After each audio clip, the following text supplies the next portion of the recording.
Praise the lord. దేవునికి స్తోత్రము కలుగునుగాక. తిరిగి సాయంకాల వేళలో ప్రభు నామంలో చేరిన ప్రియ బిడ్డలందరికీ కూడా ప్రభు పేరట వందనాలు తెలియచేస్తున్నాను. దేవునితో సహవాసం, ఆయన సన్నిధిలో గడపటం మనకెంతో ధన్యత. మరి ఈ సమయంలో దేవుని సన్నిధిలో గడపటానికి కూడి వచ్చిన ప్రియ బిడ్డలందరికీ కూడా వందనాలు తెలియచేస్తూ ప్రార్థన చేసుకుందాం. మా పరిశుద్ధుడమైన ప్రేమ కలిగిన తండ్రి, దయగలిగిన మా ప్రభా, మీకు వందనాలు, కృతజ్ఞతాస్తుతులు చెల్లిస్తున్నాను. యేసుదేవా, నమ్మకమైన మా ప్రభా, అయా ఉదయం మొదలుకొని ఒక రాత్రి కాలం వరకు నీ కృపాని కాపుదల, నీ క్షేమంతో భద్రపరిచిన విధానం బట్టి వందనాలు. గత 6 మాసాలు ముగించుకొని 7వ మాసంలో 11వ తారీఖులోనైనా మరి చివరి సమయాల్లో మేము మమ్మల్ని నీ సన్నిధిలో మమ్మల్ని ప్రవేశపెట్టినందుకు స్తోత్రం. కొన్ని నిమిషములు నీ సన్నిధిలో ఉంటున్న మాకు ఏకాగ్రత దయచేయండి. వినగల చెవులు, గ్రహించగల మనసు, స్తుతించగల పెదవులు దయచేయండి. మాట్లాడేది నేను కాదు, నాలోని పరిశుద్ధాత్మ నుంచి మాట్లాడటం సహాయాన్ని దయచేయగలరని కూడి వచ్చిన బిడ్డలను అయా మాతో పాటు ఫేస్బుక్ ఆన్లైన్ ద్వారా ఈ వర్తమానాన్ని వింటున్న ప్రతి బిడ్డలు కూడా మాతో పాటు ఈ కొడికను తండ్రి, మరి ఎందరైతే పొలబొమ్మలు పొందుతున్నారు వాటి బిడ్డలను, వారి కుటుంబాలను మెండారుగా దీవించి ఆశీర్వదించగలరని యేసు నామం అడిగి పెడుకుంటున్నాను తండ్రి, ఆమేన్. పాట పాడుకుందాం.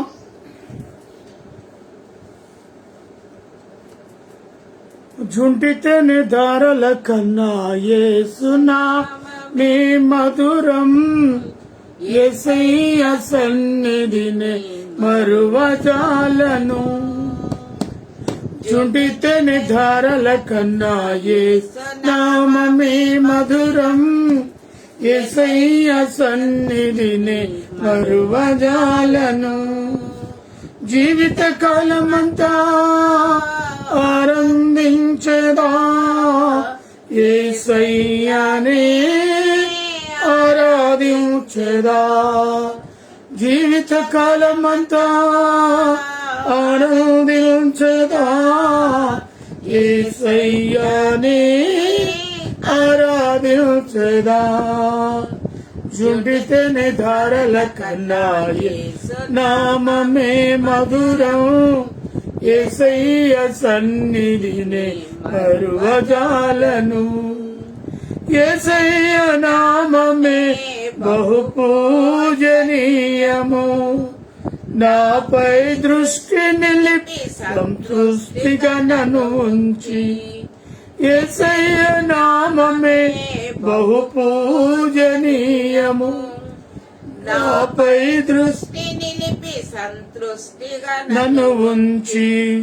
నన్నెంతగానో కరుణించి జీవజల పూటలతో ఉపేక్షింపజేసనే. నన్నెంతగానో కరుణించి జీవజల పూటలతో ఉజీవింపజేసనే.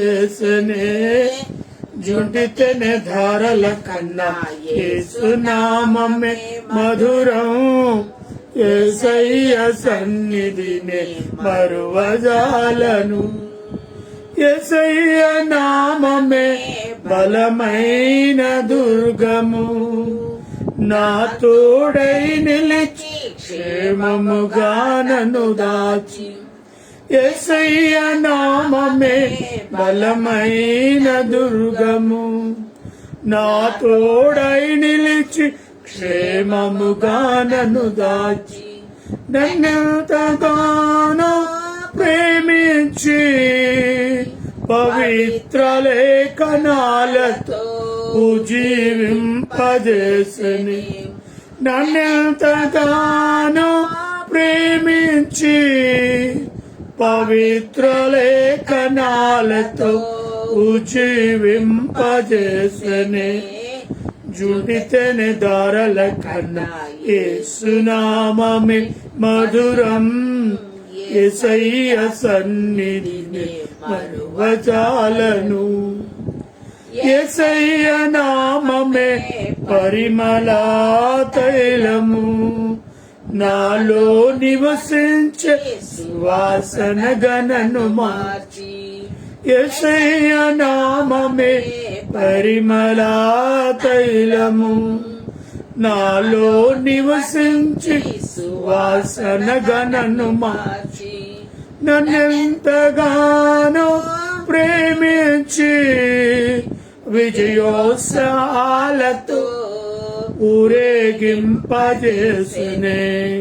నన్నెంతగానో ప్రేమించి విజయోత్సాహాలతో ఊరేగింపజేసునే. జుడితేనే తారల కన్నా యేసు నామమే మధురం. యేసయ్య సన్నిధినే మరువజాలను. హల్లెలూయా.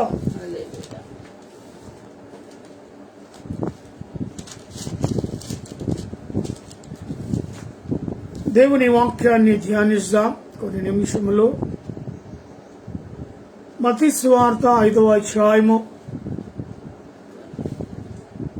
17వ వచనం నుంచి చివరి వరకు. మత్తయి సువార్త 4వ అధ్యాయము. మత్తయి సువార్త 4వ అధ్యాయము 17 నుంచి చివరి వరకు. అప్పటి నుండి యేసు పరలోక రాజ్యము సమీపించి ఉన్నది కనుక మారు మనసు పొందుడని చెప్పుచు ప్రకటింప మొదలు పెట్టెను. దేవునికి స్తోత్రం. స్వార్థను ఆరంభిస్తూ తను ఎందుకు ఈ లోకానికి పంపబడ్డాడో ఆ విషయాన్ని ప్రభు అయిన యేసు తాను తన యొక్క స్వార్థ విషయంలో ప్రారంభము చేసినట్టుగా మొదలు పెట్టినట్టుగా చూస్తూ ఉన్నాం. సాక్షాత్తు ఇది ప్రభు అయిన యేసు ప్రభువే. పరలోక రాజ్యము గురించి ఆయన మాట్లాడుతూ ఉన్నాడు. మారు మనస్సు పొందుడి చెప్పుచు ప్రకటించుచు బయలువెళ్తూ ఉన్నాడు. మారు మనస్సు విషయాన్ని ప్రకటిస్తూ ఉన్నాడు. మారు మనస్సు పొందాలి.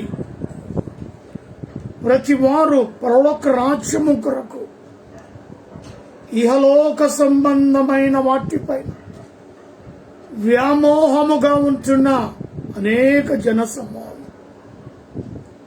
ఇదే లోకము, దీని తర్వాత ఇంకా ఏమీ లేదు, ఏదైనా ఇక్కడనే అనుభవించాలి, ఒకే జన్మ, ఈ జన్మలో ఈ లోకంలో అనేకమైన పాపాలు చేస్తూ అనేకమైన వాటికి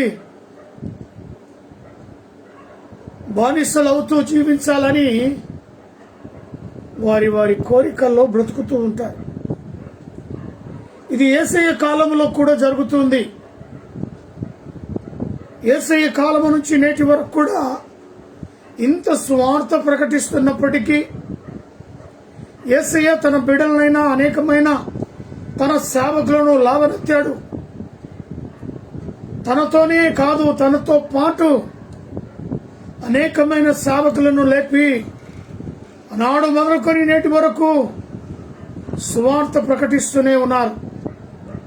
అయినా సోయి లేదు, మారు మనస్సు లేదు, పాప క్షమాపణ లేదు, ఇష్టానుసారమైన జీవితం, లోకానికి బానిసైపోతున్నారు. అయితే ఆ రోజుల్లో ప్రభు అయిన యేసు అంటూ ఉన్నాడు, పరలోక రాజ్యము సమీపించి ఉన్నది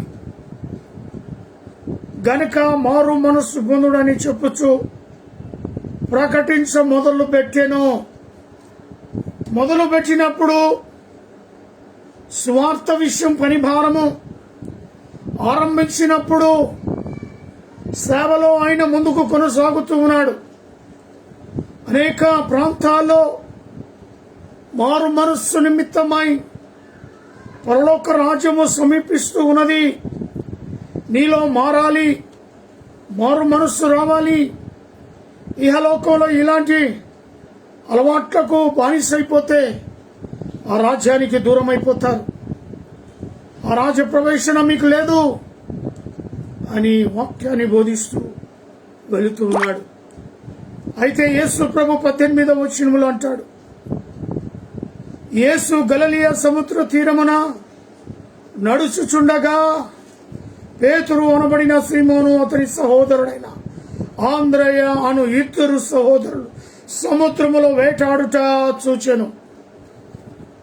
చూడండి ప్రియా నా దేవుని బిడ్డలారా, యేసు ప్రభు స్వార్థ ఆరంభమైంది.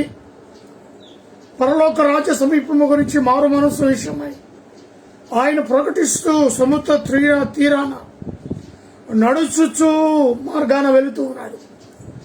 సముద్ర తీరాన ఆయన సువార్తను ప్రకటిస్తూ గలిలయ సముద్ర తీరాన ఎక్కువగా ఆయన సంచరిస్తూ ఆయన సువార్తను ఆరంభించాడు. అయితే గలిలయ సముద్ర తీరాన పేతురు అనబడిన సీమోను అతని సహోదరుడైన ఆంద్రయ ఇద్దరు వ్యక్తులు ఆయన కంటపడ్డాడు. వారు ఏం చేస్తున్నారంటే వారి యొక్క వృత్తి, వారి యొక్క వ్యాపారం, వారి యొక్క బిజినెస్ దేనిపైన ఆధారపడి వారు జీవిస్తున్నారో ఆ వృత్తిలో వారు ఏమైపోయారు, బాగా పని చేయట్లో నిబంధమైపోయారు. సముద్రంలో చేపలు పట్ట సిద్ధమవుతున్నారు. వారి యొక్క వృత్తి ఏమిటి? వారు చేపలు పట్టడం. వారు చేపలను వల వేసి ఆ వల ద్వారా వచ్చిన చేపలను అమ్మటం, జీవించడం, వాళ్ళ కుటుంబ పోషణకై సాగటం. వారి యొక్క వృత్తిని కొనసాగుతూ ఉన్నది.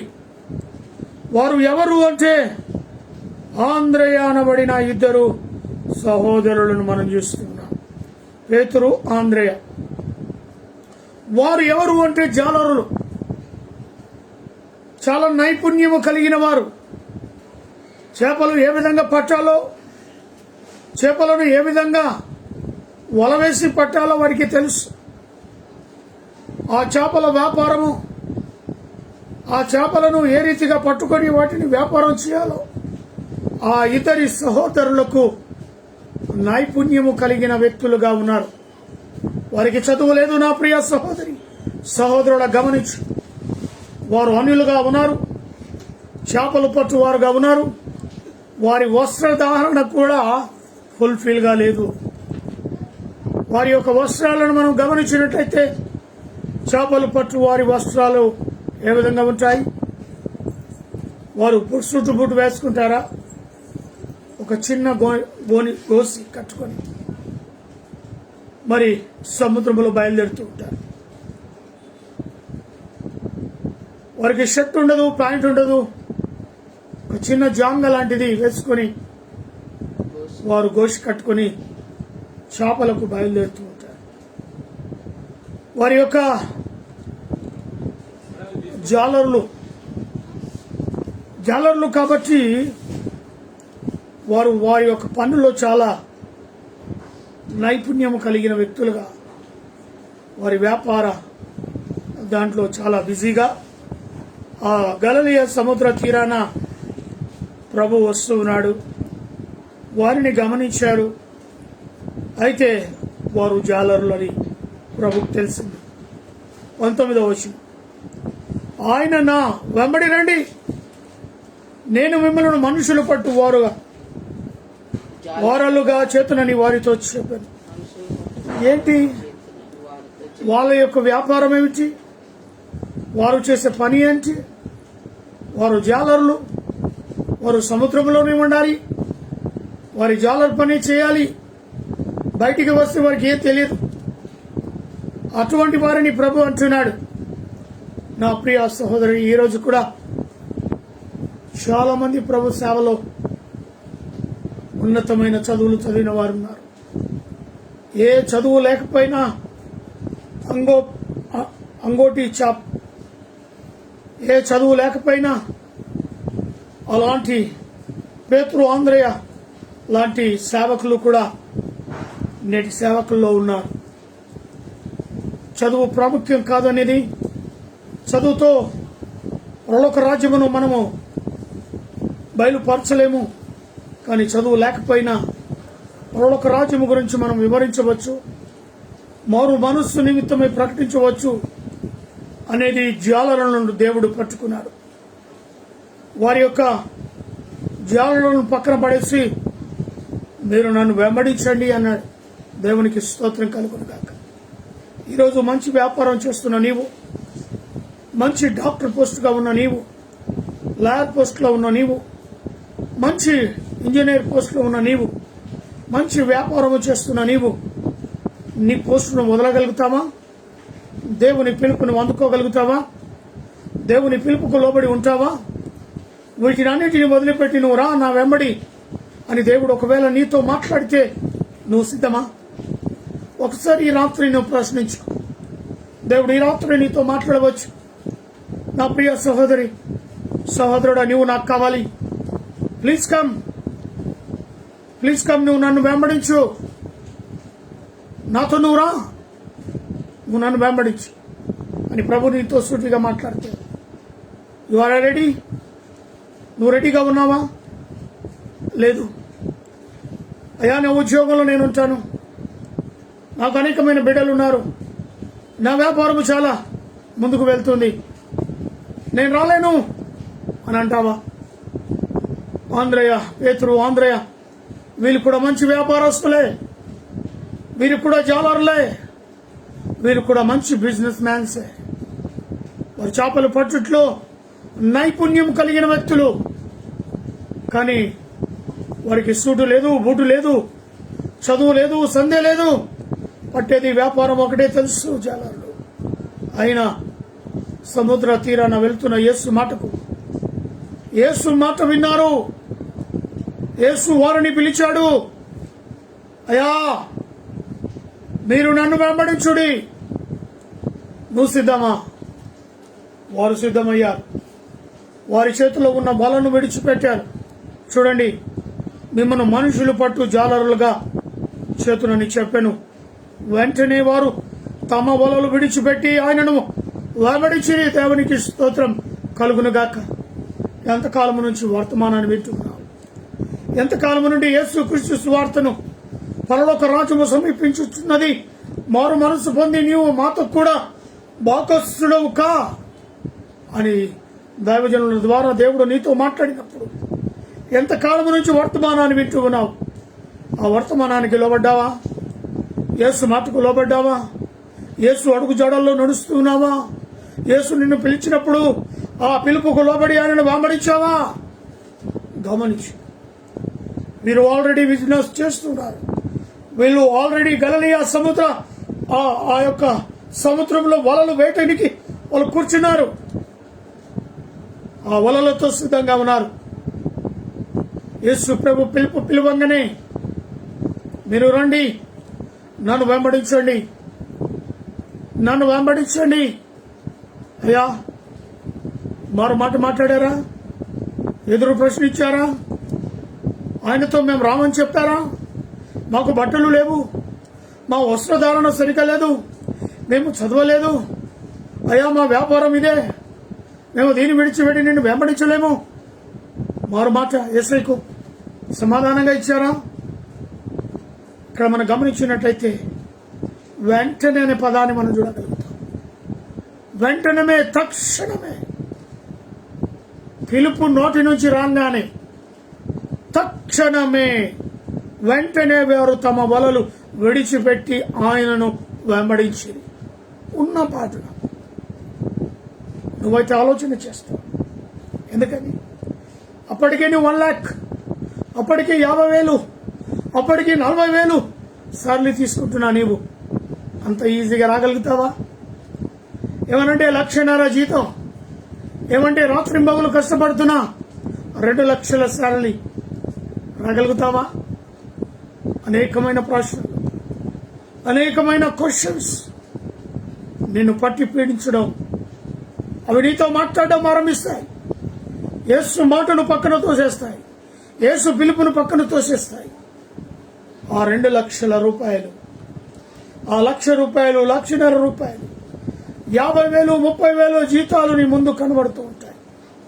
యేసును వెంబడించలేవు, యేసును అనుసరించలేవు, యేసు సువార్తను ప్రకటించలేవు. అప్పటికే యేసు సువార్త ఆరంభమైంది.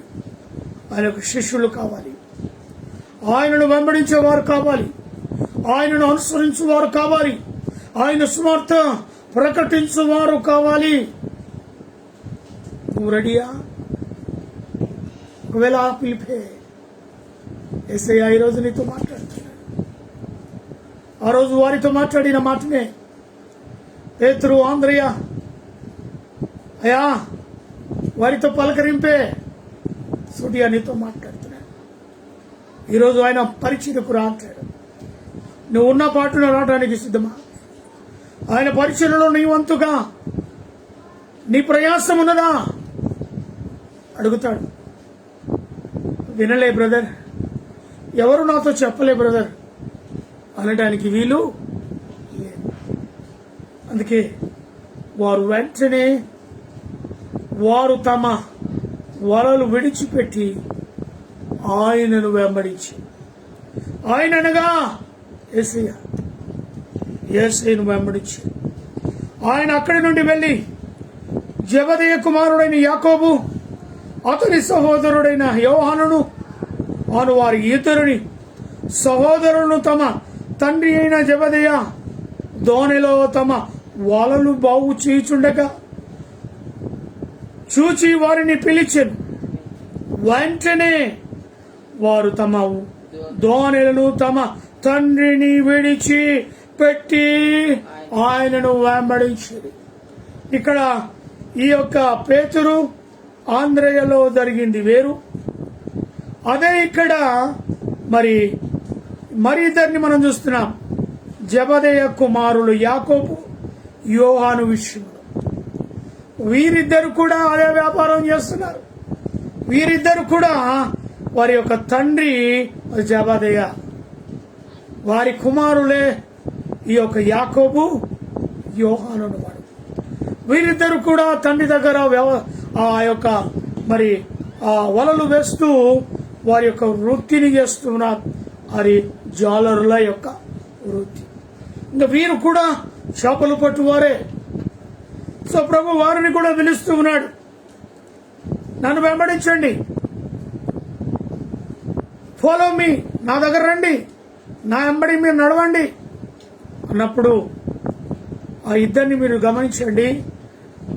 తండ్రినైనను జెబెదయి వద్ద దోణెను తమ వలలను బాగు చేయుచుండగా చూచి వారిని పిలిచెను.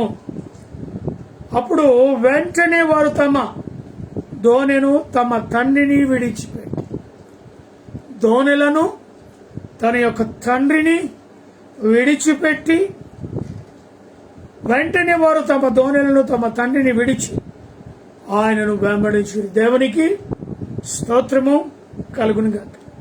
ఇలాంటి పిలుపు దేవుడు పిలుస్తూ ఉంటాడు. వాళ్ళు ఎంత బిజీగా ఉన్నా ఆ వలలు బాగు చేసే సమయంలో తండ్రికి రైట్ హ్యాండ్గా లెఫ్ట్ హ్యాండ్గా ఇద్దరు కుమారులు ఉన్నా వారి ఇద్దరిని కూడా ప్రభు వెంబడించమన్నప్పుడు ఆ ఇద్దరిలో ఉన్న గొప్పతనం ఏంటో తెలుసా? ఆ వలలతో సహితం తండ్రిని కూడా విడిచిపెట్టారు. హల్లెలూయా. లోకరీతి అయిన తండ్రిని వదిలిపెట్టి ఆత్మీయ తండ్రిని వెంబడించారు. దేవుని నామానికి మహిమ కలుగునుగాక. ఇలాంటి అరుదైన అవకాశం నీకు వస్తే మరి వాట్ అబౌట్ యూ? నీ పరిస్థితి ఏంటి? ఈ అరుదైన అవకాశం ప్రభు ఈ రాత్రి నీకు ఇవ్వాలనుకుంటున్నాడు. ఈ అరుదైన పిలవాలి అనుకుంటున్నాడు. నీ ఉన్న పాటున ఆయన సన్నిధికి రాగలుగుతావా? నీవున్న పాటున ఆయన సన్నిధిలో, నీవున్న పాటున ఆయన పిలుపుకు లోబడే, నువ్వున్న పాటున నీ కుటుంబాన్ని, నీ తండ్రి ఇంటి వారిని, నీ స్నేహితులను, నీ రక్త సంబంధులను విడిచిపెట్టే భాగ్యము, ధన్యత గాయించుకోగలుగుతావా? దేవుని స్వార్థ విషయంలో వాట్ అబౌట్ 13వ అధ్యాయం, మత్తయి సువార్త 13వ అధ్యాయం 47వ వచనం, 13వ అధ్యాయము 47వ వచనం. పరలోక రాజ్యము 13. మరియు పరలోక రాజ్యము సముద్రములో వేయబడి నానా విధములైన చేపలను పట్టిన వలను పోలి ఉన్నది. నానా విధములైన చేపలను పట్టిన వలను పోలి ఉన్నది. దేవునికి స్తోత్రము కలుగునుగాక. పరలోక రాజ్య సముద్రములో అనేకమైన వారిని, అనేకమైన మనుష్యులకు, అనేకమైన రకరకాలైన మనుషులు, రకరకాలైన చేపలు పట్టిన వలను పోలి ఉన్నది. ఆ వలలో అనేకమైన చెత్త చెదారం, ఆ వలలో మంచి చెడు చేపలు, ఆ వలలో ఎండ్రకాయలు, ఆ వలలో చెత్త, ఆ వలలో భయంకరమైన వాటినన్నిటిని పట్టుకొని నానా విధములైన చేపలు, రకరకాలైన క్యారెక్టర్స్. ఆ పరలోక రాజ్యము సముద్రంలో వేయబడిన వల, అది ఇహలోకంలో. వీటిలో నీవు ఎలాంటి పరిస్థితిలో ఉన్నావు, ప్రభు నేను పట్టడానికి సముచితంగా ఉన్నాడు. హల్లెలూయా. అందుకే అంటున్నాడు, పట్టిన వలను పోలి అయి ఉన్నది. కాబట్టి మారు మనస్సు పొందండి, దేవుని పిలుపు అందుకోండి, దేవునికి లోబడండి. స్వార్థ ప్రకటన ఆరంభమైంది. అపొస్తలుల కార్యము 2వ అధ్యాయంలో చూసినట్లయితే, అపొస్తలుల కార్యము 2వ అధ్యాయం 41వ వచనం. కాబట్టి అతని వాక్యం అంగీకరించిన వారు బాప్తిసం పొందిరి. ఆ దినమున ఇంచుమించు 3,000 మందికి. ఏ పేతురు అని పిలువబడ్డాడో, ఆయనకు ఏ డిగ్రీలు లేకపోయినా ఆ పేతురు ద్వారానే స్వార్థ ప్రకటించబడి పరలోక రాజ్య సమీపం ఉంచింది, మారు మనస్సు పొందండి అని స్వార్థ ప్రకటిస్తూ ఉండగా ఆయన ఏ శిష్యులుగా పేతురును ఎంచుకున్నాడో, యేసు ప్రభు శిష్యుల ద్వారానే ఆ రోజు యేసు యొక్క స్వార్థను విని మారు మనస్సు పొంది అనేకులు అక్కడ బాప్తిజం పొందారు. ఇంచుమించు మరి ఎంతమంది ఉన్నారు? 3,000 మంది చేర్చబడ్డారు సంఘంలో. దేవునికి మహిమ కలుగునుగాక. పిలుపు వినటంలో ఇలాంటి పిలుపు కావాలి. వింటూ ఉన్నారు, వదిలిపెడుతూ ఉన్నారు, వింటూ ఉన్నారు, వదిలిపెడుతున్నారంటే వారు ఇంకా లోకములోనే ఉంటూ ఉన్నారు. వాక్యానుసారమైన జీవితం, ఆ ధైర్యం వారికి చాలటం లేదు. కాబట్టి దేవుని వాక్యాన్ని విన్నాము అంటే ఆ స్వార్థకు కట్టుబడి మారు మనసు పొందిన తరువాత వెంటనే బాప్తిసం తీసుకున్నారు. ఒక్క స్వార్థకే, ఒక్క ప్రసంగానికే 3,000 మంది బాప్తిసం తీసుకున్నారంటే అలాంటి ప్రసంగాలు ఎన్ని చేసి ఉంటాడు? ఎంతమంది సంఘంలో చేర్చబడ్డారో ఊహించలేము. నా ప్రియ సహోదరి సహోదరుడా, ఇంకా నువ్వు చేరబడలేదు. వాక్యాన్ని సరిగా దేవుని వాక్కును నువ్వు వినలేకపోతున్నావు, చేర్చబడలేకపోతున్నావు. దేవుడిచ్చిన సదావకాశం నేడు మరొకసారి అదే అపొస్తలుల కార్యము 4వ వచనంలో చూసినట్టయితే, వాక్యము వినిన వారిలో అనేకులు నమ్మిరి. వారిలో పురుషుల సంఖ్య ఇంచుమించు 5,000. వాక్యం వినిన వారు అనేకులు నమ్మిరి. వారే 5,000 మంది పురుషుల సంఖ్య. దేవునికి స్తోత్రం. ఈరోజు సంఘాలు సహవాసంలో చూసినట్లయితే పురుషుల సంఖ్య చాలా తక్కువ. స్త్రీల సంఖ్య ఏ సంఘానికి వెళ్ళినా, ఏ చర్చికి వెళ్ళినా 75% స్త్రీలు ఉంటే 25% కూడా పురుషులు ఉండలేకపోతున్నారు. పురుషుల సంఖ్య చాలా తక్కువ. కానీ ఆనాడు వాక్యాన్ని వినిన వారిలో అనేకులు నమ్మిరి. వారిలో పురుషుల సంఖ్య ఇంచుమించు 5,000. అంటే ఈరోజు వాక్యాన్ని వింటున్నారు, విడిచిపెడుతున్నారు పురుషులు. వారు సంఘానికి రాలేకపోతున్నారు, సంఘ సహవాసంలో ఉండలేకపోతున్నారు. కాబట్టి పురుషుల సంఖ్యను దేవుడు చూడాలి అనుకుంటున్నాడు. చివరిగా మార్కు సువార్త 10వ అధ్యాయము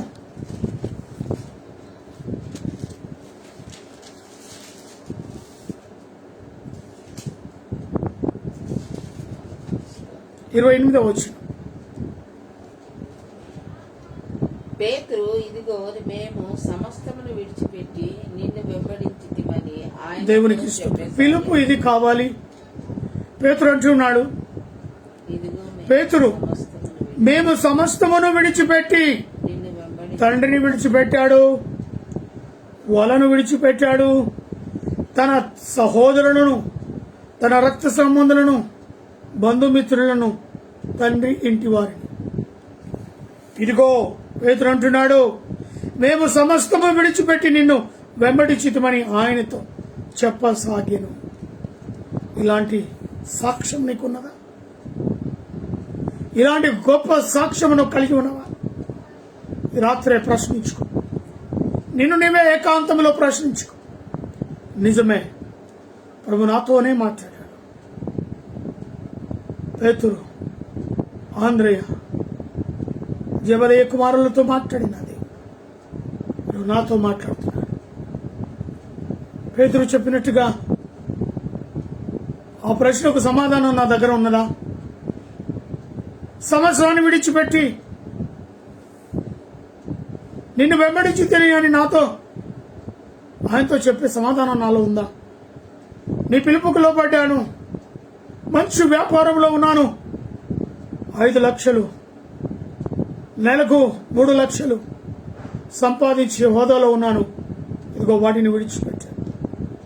నీ పిలుపుల్లో పడి ప్రభా నీ స్వార్థను, నీ పిలుపుకు లోబడి కుటుంబాన్ని విడిచి నా తండ్రి ఇంటి వారిని విడిచిపెట్టి నీ రాజ్య స్వార్థ ప్రకటించుటకు ప్రభు నన్ను పిలిచారు, నీ పిలుపుకు లోబడ్డాను అని ఒక పేతుర్ల సమాధానం నువ్వు చెప్పగలుగుతావా? ఆ సమాధానం నీ దగ్గర ఉన్నదా? నా ప్రియ సహోదరి, ఈ రాత్రి నువ్వు ప్రశ్నించు. ప్రభు ఈ సమాధానం కావాలి అంటాడు. ఆయన పిలుస్తాడు. ఏ పరిస్థితిలో, ఎటువంటి పరిస్థితిలోనూ ఉన్నా ఆ పరిస్థితిలోనే మాట్లాడతాడు. ఒకరేమో వలలు వేస్తున్నారు, ఒకరేమో వలలు బాగు చేస్తున్నారు. వారి డ్రెస్సింగ్ వేరు, వారు ఉండేది సముద్ర తీరాన, సముద్రముతో వారికి ఉండే సంబంధం పట్టణానికి కాదు, సముద్రానికి దరిదాపుల్లో ఉండేది. దినానికి 14 గంటలు 15 గంటలు సముద్రముతో వారికి సంబంధం ఉంటుంది. ఎందుకంటే సముద్రపు వ్యాపారులు వారు, చేపలు పట్టువారు ఎక్కువ సమయాన్ని కూడా సముద్రానికే ఇస్తారు. కానీ మిమ్మల్ని మనుషులు పట్టే జాలరులుగా చేస్తారన్నాడు.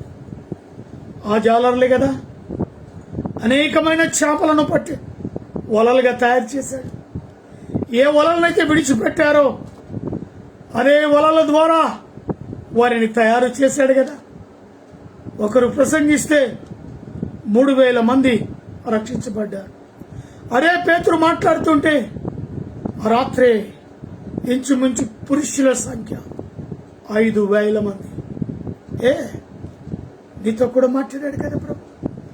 ఇంతకాలంగా ప్రభు విడనని చెప్పుకుంటున్నావు. ఆయన పనిలో నీకు బాధ్యత లేదా? ఆయన పరిచయంలో నీకు బాధ్యత లేదా? ఉద్యోగం చేస్తూ స్వార్థ ప్రకటించలేవా? ఆ పని భారం నీకొద్దా? ఆయన రాజ్య సువార్తలలో నీ పాలి భాగం లేదా? ఆయన అడుగుతాడు. సమాధానం ఇలా ఉండాలి. పేతురు అంటాడు, మేము సమస్తమును విడిచిపెట్టి నిన్ను వెంబడించి తిని ఆయనతో చెప్పసాగాను. ఎస్, ఈ సమాధానం కావాలని నా ప్రియ బిడ్డలకు తెలియచేస్తూ నేను వాక్యాన్ని ముగిస్తున్నాను. ప్రార్థన చేసుకున్నాను. మహాపరిశుద్ధుడైన ప్రేమ కలిగిన తండ్రి, దయగలిగిన మా ప్రభువా, నీకు వందనాలు, కృతజ్ఞతాస్తుతులు చెల్లిస్తున్నాను. మనుషులు పట్టు జాలరులుగా తయారు చేశారు. ఏమీ లేకపోయినా, వస్త్రధారణ లేకపోయినా, చదువు సంధ్య లేకపోయినా, చేపలు పట్టే దానికి కూడా రాని వారిని ప్రభువా వారి వలను సిద్ధం చేశాడు. అనేకమైన రకరకాలైన చేపలను పట్టే సాధనాలుగా ఆ 4 వ్యక్తులను మీరు తయారు చేసిన దాన్ని బట్టి వందనాలు.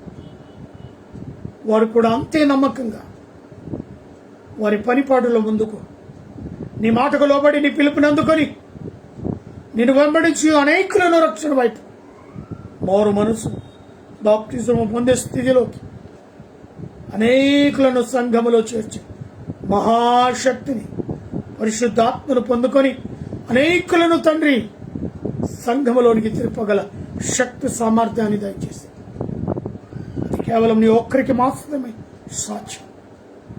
ఆత్మీయ జ్ఞానం అది నీ సొత్తు, నువ్వు అడిగితే చాలు నేను ఇస్తాను అంటావు. అలాంటి ఆత్మీయ జ్ఞానం మీరు ఏర్పాటు చేసుకున్న నీ శిష్యులకు మీరు అనుగ్రహించి ఆనాటి మొదలుకొని నేటి వరకు అనేకులను శిష్యులుగా నీ సొత్తుగా చేసుకుని ప్రకటించబడుతున్న విత్తబడుతున్న స్వార్థ ప్రతి హృదయంలో నీరు కట్టి నాటి ఫలింపచేసి అనేకులను రక్షణ వైపు పరలోక రాజ్య వారసులుగా తీర్చిదిద్దుటకు నాయన ప్రయాసపడుతున్న ప్రతి దేవజనుని వారి కుటుంబాలను సంఘాలను దీవించి ఆశీర్వదించమని వర్తమానం విన్న ఈ రాత్రిని పిలుపు అందుకోవడానికి సిద్ధమవుతున్న ప్రతి బిడ్డతో సూటిగా మీరు మాట్లాడి వారిని సిద్ధం చేస్తున్నారు. స్తోత్రాలు వందనాలు తెలియజేస్తూ మమ్మల్ని మా కుటుంబాన్ని మీరు జ్ఞాపకం చేసుకోండి.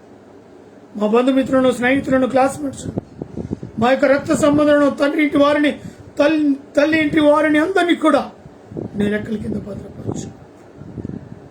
తండ్రి ఆత్మకు తల్లి ఆత్మకు శాంతి సమాధానం చేకూర్చు.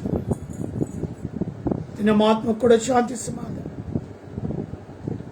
ఈ రీతిగా మా ప్రభు ఆనందముల యొక్క కుటుంబాలను, ఆకతల యొక్క కుటుంబాలను, మా యొక్క మంగనూరు వంశములో ఎన్ని కుటుంబాలను సన్నిధిలో నీ స్వార్థ పరిపాలనలో ఉన్నారు అది కుటుంబాలన్నీ కూడా ఆశీర్వదింపబడును. పరిచర్య ముందుకు కొనసాగించుటకు అనేకమైన టాలెంట్స్ వారిలో ఉన్నది బయలుపరిచి, కొందరు పాటలు రాయట్లను, కొందరు మెసేజ్ వాక్యములు, ప్రార్థనలు శక్తిమంతులై నీ యొక్క రాజ్య పరలోక రాజ్య సమీపము ఉన్నది మారు మనసు పొందండి. అటు స్వార్థ పరివారంలో ప్రతి ఒక్కరి పాత్ర ఉండేలాగున పెద్దలు మొదలుకొని చిన్నారుల వరకు నీ సేవ పరిచయంలో ముందుకు కొనసాగింప చేయగలరని ప్రార్థిస్తాను. మీరు నాకు అనుగ్రహించిన కుటుంబాన్ని బట్టి, వాస్తవను బట్టి, నాయన కుమార్తెను, అల్లుని, మనమరాలను బట్టి ప్రార్థిస్తున్నాం. కృప చూపమని నీ రెక్కల కింద భద్రపరచు. నిశ్చితమైతే బిడ్డలకు మరి ఒక గర్భఫలము దయచున్నాను. వాస్తవకి ఇచ్చిన ఆరోగ్య బలం శక్తిని బట్టి ఇచ్చిన ఆరోగ్య నీ సేవలో బహుబలంగా వాడబట్టుకు సాధించు.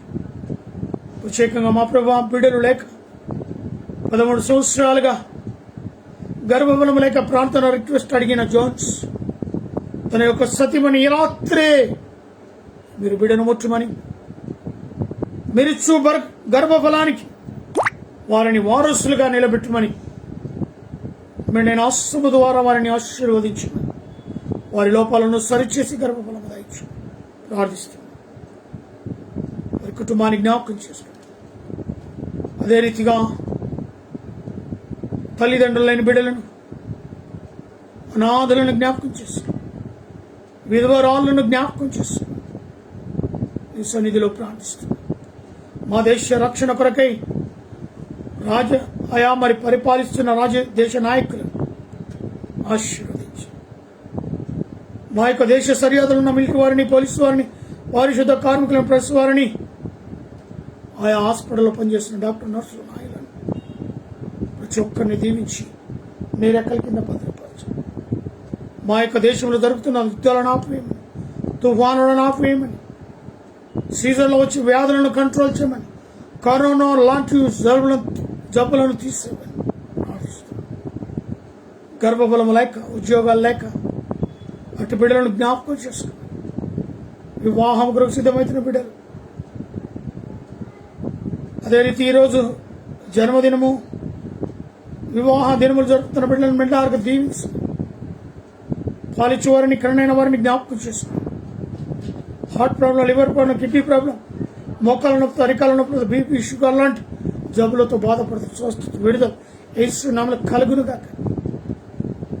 మా రాష్ట్రపతిని, ప్రధానమంత్రి, ఆయన రాష్ట్రంలో ముఖ్యమంత్రులను, మంత్రులను, తండ్రి, గవర్నమెంట్లో అధికారిగా పనిచేస్తున్న ప్రతి ఒక్కరు, మా యొక్క రైతు బిడ్డలను ప్రత్యేకంగా మీరు జ్ఞాపకం చేసుకోమని, కావలసిన సాయం బిడ్డలకు దాయిచ్చమని ప్రార్థిస్తున్నాను. నాలో ఉన్న బీపీ, షుగర్, సమస్తమైన వ్యాధి బాధలను నిలబెట్టాను. మీకు వందనాలు, కృతజ్ఞతాస్తుతులు చెల్లిస్తున్నాను.